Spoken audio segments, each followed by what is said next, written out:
You're listening to the official Minnesota Wild podcast, presented by Acrisure. Kind of walk away Thursday night and start a new day against Calgary. Yeah, new day, hockey day in Minnesota. Really good team coming in here, playing some good hockey. So excited for the challenge. Marc-Andre Fleury in net? Flower in net, yep. No other line of changes. Correct. Like Oakland really settled in after his first game back. Just what do you see overall from this game? Well, I think he feels more comfortable, with as far as I think coming in, understanding how we want to play. He's a fast, tenacious player. He's got good speed. I think he competes well in the puck. He's got a good shot, and he's using those assets. You can see those in the game.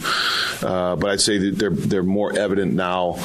I think because he's more comfortable. He's had more experience in and around the team in the NHL.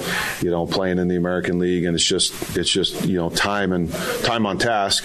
And you can see that the game is coming a little bit more natural to him, of just the adjustment probably coming from, junior hockey to pro hockey, where, there is systems and there is structure and things like that once you get that down, you can play your natural instincts. And I think he's been able to do that the last couple games. You had mentioned the other night about Utah's ability to get on the inside. What were the conversations with some of the defensemen on just getting back to your game and pushing them out and not allowing for that in that context? Yeah, it's just it's awareness on the defensive detail in that area. We've been very strong in that area, but we weren't great the other night. It's just the awareness of it, the detail of it, and the commitment to it. And the good thing is we haven't had many situations like that, but they did get some tip goals and a secondary chance, I think, on the fourth one. So, nothing major. Just get back to what we do. What do you remember from the game in Calgary last time you guys played? Hard-fought game. I think Ready was OT. Tied it late. We tied it late. But Calgary's a good team. I think they work hard. You can see clearly that they're a hard-working team. They have a good talent. I think they have a balanced lineup. I think that they play well as a team. They're getting the goaltending as well, so that's why they are where they are. Most of the time they get to this point in the season, you're for real if you're in the position they're in the standings. They're there for a reason, and I think it's a strong team concept. John, the home team, the home team, what's Minnesota's done here to show good on the road? What's the big difference between the way?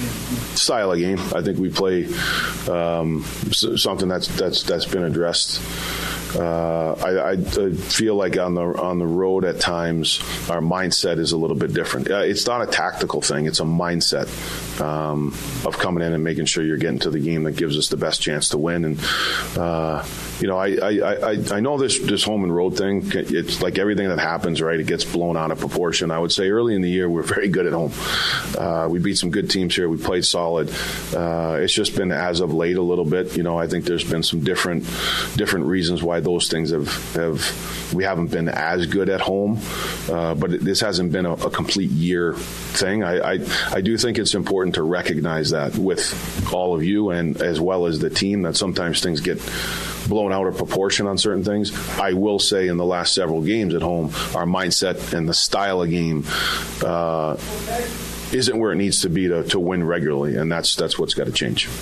John, you mentioned hockey in Minnesota. Obviously, it's just another game with 2 points on the line for your team. But do you kind of feel the hype a little bit? It's on TV all day, stuff like that. Yeah, it's great. I mean, it's the state of hockey, and I think that's days like today. I think you recognize that. Like you said, it's on TV. You have the games, the outdoor rinks, all the rivalry games, all those types of things. It's certainly exciting. I think it brings a buzz to the day for sure. You have the Winter Carnival over in my house at the St. Paul Hotel, right? So you have that out there. So it's nice. It's that time of year, but that's what's pretty cool about being in a hockey market and being in the U.S. market.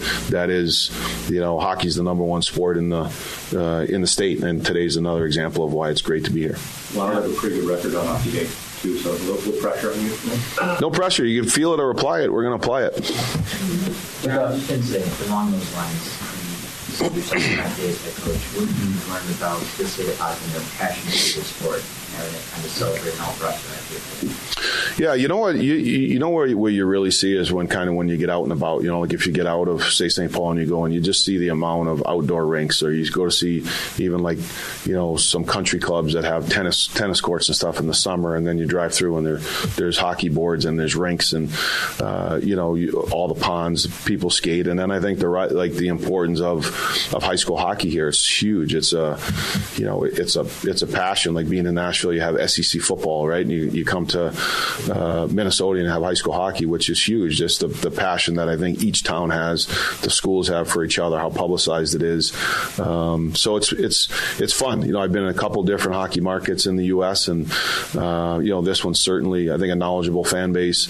You know, the building sold out every night. The importance of it, you know, I think you feel that as members of the Minnesota Wild, that, you know, it's hockey's important and it's fun to be in a market like that. With Gus, I know last game wasn't on goaltending like you mentioned. I remember you had a conversation with him before last trip after practice, and you talked about his self-awareness and the self-evaluation is really good. How much does that help when you have a goalie, maybe the numbers haven't been as well the last 4 or 5 starts, you know, understanding where he's at? He said he's doing lots of things he can do it early in the year, which did not get the result.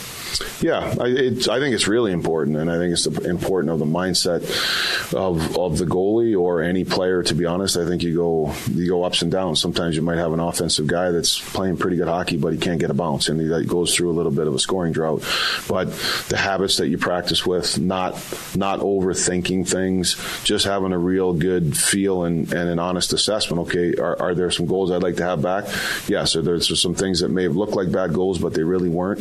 You know, it's the same thing with the team. It's the same thing with the home record. Like I think sometimes it just comes to, well, he's struggling or the team's struggling. I think it's important as a coach to relay that and have that demeanor with your team. But I also think it's important for the players to do that. And I like where Gus is at. His practice habits have been good. He's continuing to work at it. I think he's realistic in areas where he can be better, but also areas where you know, the game happens and it happened in a wrong situation. So I'm confident in him. I like where his mindset's at. We just got to keep working at it. For an extraordinary advantage in sports, you need a game plan. For an extraordinary advantage everywhere else, all you need is Acrisure. With a high-tech human approach to insurance, cybersecurity, and more, Acrisure helps you take care of what you care about. That makes winning easy. See what Acrisure's extraordinary advantage can do for you at Acrisure.com.